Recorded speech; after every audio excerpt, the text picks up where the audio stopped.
Hello friends, welcome to back our YouTube education channel. आज के इस वीडियो में हम करने जा रहे हैं क्लास 8 साइंस और बुक का chapter number 4 combustion and flame.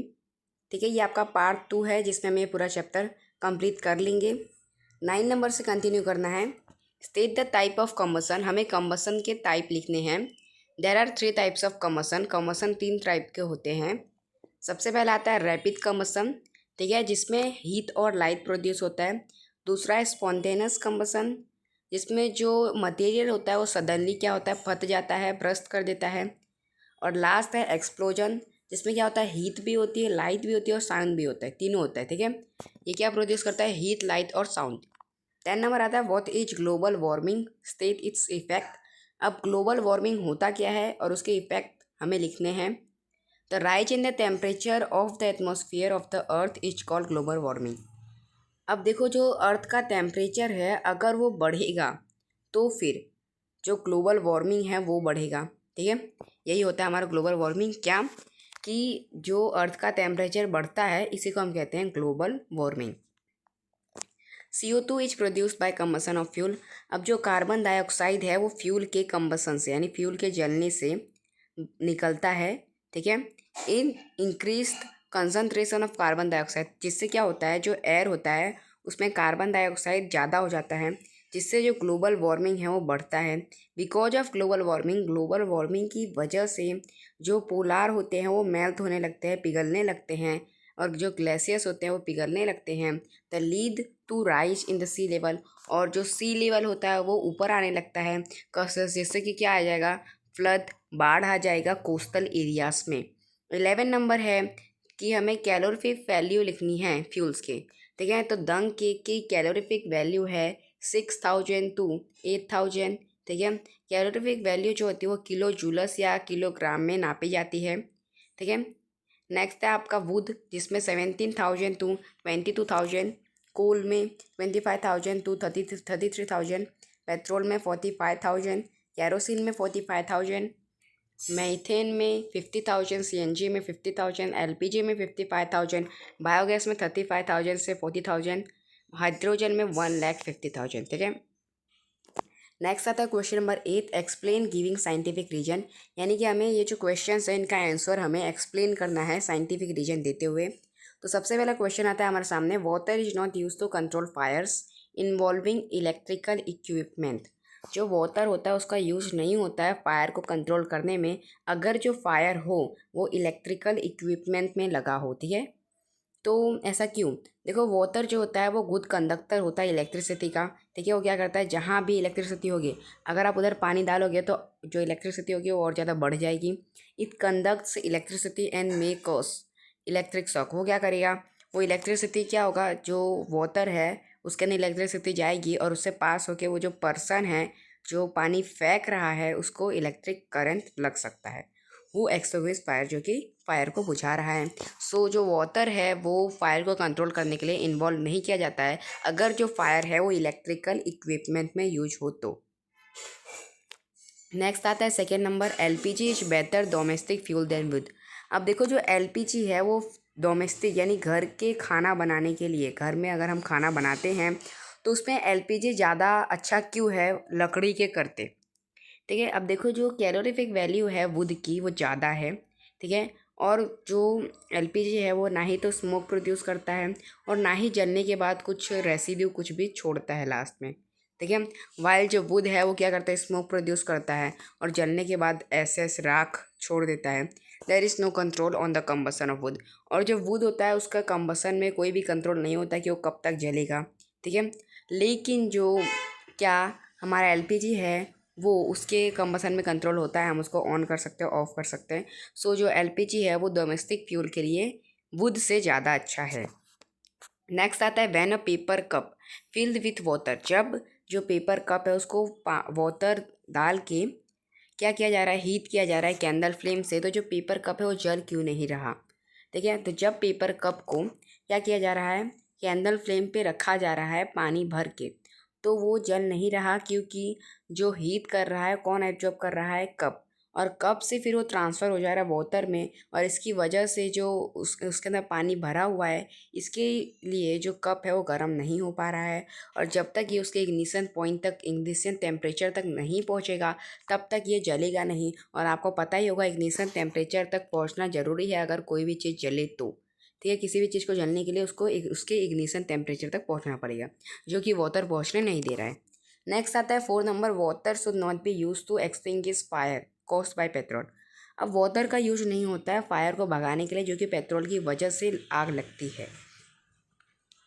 तो पहला नंबर है, पहला पॉइंट है इसका, petrol is lighter than water. अब पेट्रोल जो होता है वो वाटर से हल्का होता है, इसके लिए वो क्या करेगा, पानी के ऊपर फ्लोट करेगा। और इससे क्या होगा, जो फायर होगा वो बुझेगा नहीं, बल्कि और ज़्यादा फैल जाएगा, क्योंकि वो क्या करेगा, फ्लोट करेगा वाटर के ऊपर और दूर दूर तक चला जाएगा। हैंस इससे क्या होगा, जो वाटर है उसका यूज नहीं किया जाता है पेट्रोल में। अगर आग लगी हो तो उधर वाटर का यूज़ नहीं किया जाता है उस आग को बुझाने के लिए। ठीक है, क्योंकि ये क्या करेगा, और भी आग को बढ़ा देगा घटाने के बदले। नेक्स्ट आता है हमें एलपीजी और वुड के बीच में डिफरेंसेस लिखने हैं। जो एलपीजी है वो गैसियस फ्यूल है, वुड सॉलिड फ्यूल है। एलपीजी स्मोक प्रोड्यूस नहीं करता है, वुड स्मोक प्रोड्यूस करता है। एलपीजी जो है वो ईजी है, उसको जलने के लिए आसानी से जल जाता है। जो वुड है वो आसानी से नहीं जलता है। अब हमें क्लासीफाई करना है solid fuel, liquid fuel, gaseous fuel में। तो देखो, सॉलिड फ्यूल में आएगा coal, wood, cow dung, cake. Liquid fuel में आएगा kerosene, diesel, petrol. Gaseous fuel में आएगा नेचुरल गैस, बायोगैस। फिर हमें क्या करना है, क्लासीफाई करना है कंबस्टिबल सब्सटेंस और नॉन कंबस्टिबल सब्सटेंस के बीच में। कंबस्टिबल सब्सटेंस में आएगा wood, paper, kerosene, coal, matches. Non combustible substance में आएगा iron, nail, piece of stone, glass. Next आता है क्वेश्चन नंबर 11। जो वुड है इसका आंसर आएगा ऑप्शन ई, सॉलिड फ्यूल है वो। ठीक है, आयरन नेल जो है वो क्या है, ऑप्शन डी, नॉन कंबस्टिबल है। ठीक है, एलपीजी क्या है, ऑप्शन ए, गैसियस फ्यूल है। और पेट्रोल क्या है, ऑप्शन सी, लिक्विड फ्यूल है। ठीक है, डीजल की कैलोरीफिक वैल्यू क्या है, ऑप्शन डी, 45,000। हाइड्रोजन की कैलोरीफिक वैल्यू क्या है, ए, 1,50,000। एलपीजी की क्या है, ई, 55,000। सीएनजी की क्या है, सी, 50,000। ठीक है, नेक्स्ट आता है क्वेश्चन नंबर 12, जिसमें हमें क्वेश्चंस के आंसर डिटेल में लिखने हैं। उसका सबसे पहला क्वेश्चन है कि हमें जो कैंडल की जो फ्लेम है उसके सभी जोन्स के बारे में अच्छे से क्या करना है, एक डायग्राम ड्रॉ करना है, फिर उसको उसके बारे में डिस्क्राइब करना है। ठीक है, तो डायग्राम आप अपनी टेक्स्ट बुक में से ड्रॉ कर सकते हैं। आंसर आपको हमारे चैनल पे मिल ही रहा है।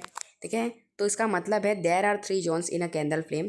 कैंडल फ्लेम में 3 जोन होते हैं। सबसे पहला आता है इनर मोस्ट जोन, दूसरा है मिडल जोन, तीसरा है outer most zone. Inner most zone क्या है, ये क्या होता है, ये ब्लैक पोर्शन होता है फ्लेम का, जिसके आजू बाजू जो वीक होता है कैंडल का, वो उससे घिरा हुआ होता है। हियर द कैंडल फ्लेम, इधर जो कैंडल के इधर जो कार्बन के जो पार्टिकल हैं वो क्या होते हैं, वो अच्छे से जलते नहीं हैं, क्योंकि उनके अंदर जो ऑक्सीजन होता है वो थोड़ा कम पास होता है, क्योंकि ये सबसे बीच वाला हिस्सा है। ठीक है, क्योंकि ये क्या है, इनर मोस्ट जोन है, सबसे बीच वाला हिस्सा, जिससे कि जो ऑक्सीजन अच्छे से पास नहीं होता तो कार्बन के पार्टिकल अच्छे से जलते नहीं हैं, इसकी वजह से ऐसा होता है। और it is the coldest of 3 zones, और ये सबसे ज़्यादा ठंडा जोन रहता है तीनों जोन में से। ठीक है, जिसके अंदर बहुत ही ज़्यादा कम हाथ अगर आप लगाओगे तो आपका हाथ जलेगा। नेक्स्ट आता है second number, middle zone. Middle zone यानी बीच वाला जोन। इसमें क्या होता है, इस जोन में जो कैंडल फ्लेम होता है उसका कलर होता है ना, थोड़ा येलो कलर का होता है। ठीक है, और इट इज़ बिगेस्ट जोन, ये सबसे ज़्यादा बड़ा जोन होता है कैंडल फ्लेम का। और ये जो जोन होता है does not get enough supply, इसके अंदर ऑक्सीजन भी अच्छे से सप्लाई नहीं होता है आउटर मोस्ट करते। ठीक है, तो इसके लिए इधर भी जो कार्बन के पार्टिकल्स होते हैं उनका इनकम्प्लीट कंबसन होता है, जिससे इनका कलर येलो होता है। और इसके अंदर हीट एनर्जी जो होती है वो प्रोड्यूस होती है कम, आउटर मोस्ट जोन के करते कम हीट एनर्जी प्रोड्यूस होती है। अब आता है आउटर मोस्ट जोन, जिसमें ऑक्सीजन आसानी से पास होता है। ठीक है, इसके लिए इसका कलर ब्लू होता है, और इसमें ज़्यादा कर जो ऑक्सीजन होता है पास होता है, इसके लिए इसके अंदर अच्छे से कंप्लीट कंबसन होता है। इसकी वजह से मैक्सिमम हीट इधर जनरेट होता है, और ये सबसे ज़्यादा हॉटेस्ट जोन होता है कैंडल फ्लेम का। नेक्स्ट आता है एसिड रेन क्या है और उसके इफ़ेक्ट क्या है। देखो, डीजल और पेट्रोल जो होते हैं उनके जो फ्यूल्स होते हैं, ठीक है, गैसेस ऑक्साइड होते हैं, उनमें से क्या निकलता है, सल्फर निकलता है, नाइट्रोजन ऑक्साइड निकलता है, ठीक है, और इनकी वजह से ही एसिड रेन होती है। सच रेन, ऐसी रेन को हम कहते हैं एसिड रेन। अब इनका इफेक्ट क्या है एसिड रेन का, जो लीव्स होते हैं ट्रीज के वो डिस्ट्रॉय हो जाते हैं, ठीक है, और जो फॉरेस्ट होते हैं वो भी डिस्ट्रॉय हो जाते हैं, जो फर्टिलिटी होती है सॉइल की वो घट जाती है, और जो बिल्डिंग्स होते हैं वो डैमेज हो जाते हैं, उनका मार्बल आर्किटेक्चर भी डैमेज हो जाता है। नेक्स्ट आता है third number, what is an ideal fuel. अब आइडियल फ्यूल क्या है, what kind of ideal fuel should be it be, ठीक है, और कैसा आइडियल फ्यूल होना चाहिए, ठीक है। अ फ्यूल विच प्रोड्यूस, ऐसा फ्यूल जो लार्ज अमाउंट में हीट प्रोड्यूस करता हो और कोई भी अनडिजायरेबल यानी कोई भी चीज़ अपने जलने के बाद नहीं छोड़ता हो, उसे कहते हैं आइडियल फ्यूल। अब आइडियल फ्यूल की कैरेक्टरिस्टिक्स क्या हैं, सबसे पहला है कि वो आसानी से जल्दी से जल जाता है। सेकेंड है इट बर्न्स इजीली, वो आसानी से हवा में जल जाता है, ठीक है, मॉडरेट यानी कि हवा नॉर्मल होगी तो भी वो जल जाएगा। थर्ड पॉइंट है इट प्रोड्यूसेस, ये लार्ज अमाउंट में हीट प्रोड्यूस करता है और ये कोई भी अनडिजायरेबल सब्सटेंस प्रोड्यूस नहीं करता अपने जलने के बाद। नेक्स्ट आता है आपका एक्टिविटीज़। तो सबसे पहली एक्टिविटी है जिसमें आपको क्या करना है, हमें देखना है कि एयर का क्या रोल होता है कंबसन में, ठीक है। एपैरेटस मटेरियल्स आपको लेने हैं इस एक्टिविटी के लिए, candles, match box, wooden blocks, table, glass light, glass chimney, ठीक है। सबसे पहले आपको क्या करना है, एक कैंडल फिक्स करना है टेबल के ऊपर, ठीक है, और उसके ऊपर एक ग्लास चिमनी रख देनी है। और फिर आपको क्या करना है, ऐसे कुछ देखिए, इसमें आपको सिंपली मैं आपको बता देता हूँ। यहाँ पे आप देख सकते हैं कि सबसे पहला ए को आप नोटिस करिए, इसमें एक ग्लास की चिमनी रखी है, ध्यान दीजिएगा, ग्लास का एक ग्लास नहीं रखा है, ठीक है, एक गिलास नहीं रखा है, एक ग्लास की चिमनी रखी है जिसके ऊपर से भी एयर पास हो रहा है, नीचे से भी एयर पास हो रहा है, और नीचे एक वुडन ब्लॉक रखा है, ठीक है। अब जो वुडन ब्लॉक है उसके आजू बाजू में छोटे छोटे वुडन ब्लॉक रखे हैं और उसके ऊपर रखा है, जैसे नीचे से भी एयर पास हो, ऊपर से भी एयर पास हो, और जो उसके बीच में कैंडल रख दिया, ठीक है, जैसे कि आपको दिख रहा है। तो इसमें क्या होगा, जो हमारा कैंडल फ्लेम होगा वो आसानी से चलेगा। लेकिन दूसरे में आप देख सकते हैं कि जो नीचे से जब हमने इसको रख दिया और नीचे जैसे कि इसमें हमने ब्लॉक रखा था जिससे नीचे से एयर पास हो, पर इधर ऐसा ब्लॉक नहीं रखा है, इधर सिंपली इसको रख दिया गया है, जिससे क्या होगा, एयर पास नहीं हो रहा है कैंडल के कंबसन में, सिर्फ ऊपर से ही एयर पास हो रहा है, इसके लिए जलेगा, ऐसा नहीं जलेगा, नहीं जलेगा, वो थोड़ी देर तक जलेगा, फिर वो बंद हो जाएगा और उसमें से धुआं निकलने लगेगा, ठीक है। लेकिन जो थर्ड फॉर्म है उसमें क्या होगा, उसमें हमने नीचे से भी बंद कर दिया, ऊपर से भी बंद कर दिया, तो इसमें वो बंदा जले, जो कैंडल है वो जलेगा ही नहीं, ठीक है। अब नेक्स्ट आता है ऑब्जर्वेशन, जो कि मैंने आपको बता दिया है कि पहले में जो कैंडल है फ्रीली बर्न करेगा, दूसरे में जो फ्लेम है वो क्या होगा, फ्लिकर्स होगा, ठीक है, और स्मोक को प्रोड्यूस करेगा, और तीसरे में कैंडल बुझ जाएगा। सेकेंड पॉइंट आता है, सेकेंड नंबर आता है, सेकेंड एक्टिविटी आती है कि जो सब्सटेंस है, कोई भी हमें बताना है कोई भी सब्सटेंस कैसे जलना चालू होता है और अपने इग्निशन टेम्परेचर तक पहुंचता है, ठीक है। अब जैसे कि सिंपली हमें कैंडल्स, वाटर्स और पेपर कप्स लेने हैं, ठीक है, देख सकते हैं ये आपका डायग्राम है। तो फिर इसमें आपको सिंपली एक कैंडल लेना है और एक वाटर कप, पेपर कप लेना है, जिसमें आपको पेपर को ऐसे फोल्ड कर देना है, ठीक है, और ऊपर से ऐसे पानी डालना है, किसमें, पेपर कप में पानी डाल के फिर उसको कैंडल फ्लेम में जलाना है। तो आप देखो कि वो जलेगा नहीं, क्यों, क्योंकि जो वाटर का जो है वो क्या है, कूल है, तो जो कैंडल की जो हीट है वो पेज से होते हुए वाटर में जा रही है, और वाटर की इग्निशन टेम्परेचर ज़्यादा होती है, तो फिर वो क्या करेगा, पेज को कूल करेगा और पेज को भी नहीं जलने देगा, जिससे क्या होगा, ये नहीं जलेगा। लेकिन अगर हम इसमें वाटर नहीं रखें तो ये आसानी से जल जाएगा, ठीक है। तो यही था इस एक्टिविटी में, और इसका कंक्लूजन ये निकल के आया है कि भाई, ऑब्जर्वेशन ये निकल के आया है कि जो पेपर है वो जलने लगेगा, लेकिन दूसरे में जिसमें हमने पानी भरा था उसमें पेपर नहीं जलेगा, क्योंकि उसमें हम वो हॉट नहीं हो पा रहा था ड्यू टू वाटर, ठीक है। कंक्लूजन क्या है कि अगर हम पेपर के अंदर वाटर रख के, ठीक है, पेपर कप के अंदर वाटर रख के हीट करेंगे तो फिर वो जलेगा नहीं, उसके इग्निशन टेम्परेचर तक नहीं पहुंच पाएगा, और अगर ऐसे ही पेपर जलाएंगे तो उसका इग्निशन टेम्परेचर बहुत ज़्यादा कम रहता है, तो वो आसानी से जल जाएगा। नेक्स्ट आता है एक्टिविटी, जो है हमें कैंडल के स्ट्रक्चर को क्या करना है, स्टडी करना है। तो कैंडल के स्ट्रक्चर को स्टडी करना है। एपरेटस मटेरियल्स है candle, match box, glass tube, pair of tongs, glass light, copper wire. Procedure A है जिसमें हमें क्या करना है, एक कैंडल को जलाना है। अब उसको क्या करना है, होल्ड द ग्लास ट्यूब, हमें एक ग्लास ट्यूब पकड़नी है विथ नॉन फ्लिकरिंग कैंडल, यानी कि नॉन यानी कि जो कैंडल है वो फ्लिकरिंग नहीं हो, ठीक है, कैंडल फ्लेम। इसमें हमें सिंपली देख सकते हैं आप, यहाँ पे आपको एक कैंडल लेना है, फिर आपको जैसे कि आप देख सकते हैं पेयर ऑफ टोंग्स की मदद से ग्लास ट्यूब को पकड़ा है, जिसमें जो एक साइड है वो कैंडल की फ्लेम पे रखा है और दूसरी साइड नॉन फ्लिकरिंग, यानी कि आप देख सकते हैं जो दूसरा साइड है उसमें कुछ भी नहीं है। फिर आपको बाद में इधर क्या रखना है, इधर आपको रखना है एक मैच स्टिक। जब आप इधर मैच स्टिक रखोगे तो इधर से जो हमारा हीट होगा वो इसमें जाएगा और हमारी मैच स्टिक जल जाएगी। ठीक है, तो ये हमारा था ऑब्जर्वेशन। तो आपको आशा करता हूँ ये एक्टिविटी समझ आई होगी। ठीक है, अब हमें क्या बोला है इस क्वेश्चन को अगर आप वापस पढ़ो तो इसमें लिखा है कि हमें कैंडल के फ्लेम को एक स्ट्रक्चर को पढ़ना है। तो हमने पहला स्ट्रक्चर पढ़ लिया, ये वाला। ठीक है, फिगर ए। अब दूसरा स्ट्रक्चर है कि अगर हम कैंडल को एक ग्लास लाइट के ऊपर रखते हैं तो क्या होगा, पेयर ऑफ थ्रॉन्ग्स की मदद से ग्लास लाइट को पकड़ के उस ऊपर रखते हैं तो हमें कुछ ऐसा ब्लैक की स्ट्रिंग बनता हुआ दिखेगा। जी हाँ, दिखेगा, उसमें कोई बड़ी बात तो थी नहीं। ठीक है, नेक्स्ट लास्ट चीज़ है कि अगर आप कॉपर वायर को पेयर ऑफ टोंग्स की मदद से जो कैंडल फ्लेम है उसमें लगाओगे तो हमारा कॉपर वायर क्या हो जाएगा, रेड हो जाएगा, बहुत ज़्यादा गर्म हो जाएगा, रेड कलर हो जाएगा उसका। ठीक है, तो अब मेन चीज़ है ऑब्जर्वेशन। तो अगर हम प्रोसीजर ए में देखने जाए तो उसमें ऑब्जर्वेशन ये था कि फ्लेम जो था जो कि नियर था किसके, ग्लास ट्यूब जो था उसके जो फ्लेम था उसके दूसरे साइड में भी फ्लेम होता है। ठीक है, ये हमको पता चला। बी में क्या पता चला कि ब्लैकिश ड्रिंक बनती है ग्लास स्लाइड के ऊपर अगर हम उसके ऊपर क्या करें, कैंडल रखें, कैंडल की फ्लेम रखें। सी और क्या है, सी प्रोसीजर। सी प्रोसीजर में क्या हुआ, जो कॉपर वायर है वो जो कि फ्लेम के जस्ट आउटसाइड में था तो वो क्या हो गया, रेड हॉट हो गया।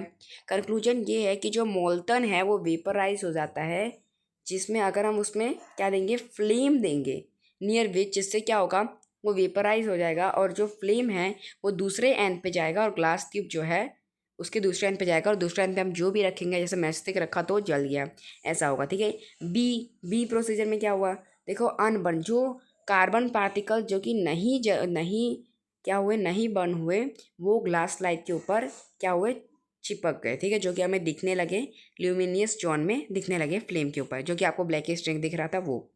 सी क्या है, सी में जो कॉपर वायर है वो रेड हॉट हो गया क्योंकि जो टेम्परेचर होता है आउटर मोस्ट जोन का बहुत ज़्यादा हाई होता है। तो इसी के साथ आपका सभी एक्टिविटी और ये पूरा चैप्टर भी खत्म होता है। अगर आपको हमारा वीडियो अच्छा लगे तो इसे लाइक सब्सक्राइब शेयर कीजिए। मिलता है अगली वीडियो में। जय हिंद, जय भारत। अगर आपको क्लास 8 साइंस के सभी चैप्टर्स की वर्कबुक के अच्छे से हिंदी में एक्सप्लेन वीडियो चाहिए तो हमारे चैनल को सब्सक्राइब कर लीजिए, क्योंकि हमारे चैनल में आपको अगर इस हफ्ते के अंदर अंदर आपको सभी चैप्टर्स के सेम वन के सभी चैप्टर्स के हिंदी में एक्सप्लेन वीडियो मिल जाएंगे। ठीक है, अगर आपको class 8, class 5, class 6, class 7, class 10, ठीक है, या क्लास 11th साइंस के कोई भी सब्जेक्ट्स के वीडियोस चाहिए, ठीक है, कोई भी वर्कबुक के एक्सप्लेनेटेड वीडियो चाहिए तो हमारे चैनल को सब्सक्राइब कीजिए और हमें कमेंट कीजिए, जिससे कि हम आपको वीडियोस प्रोवाइड कर सकें कि आपको किस वीडियो की ज़रूरत है। ठीक है।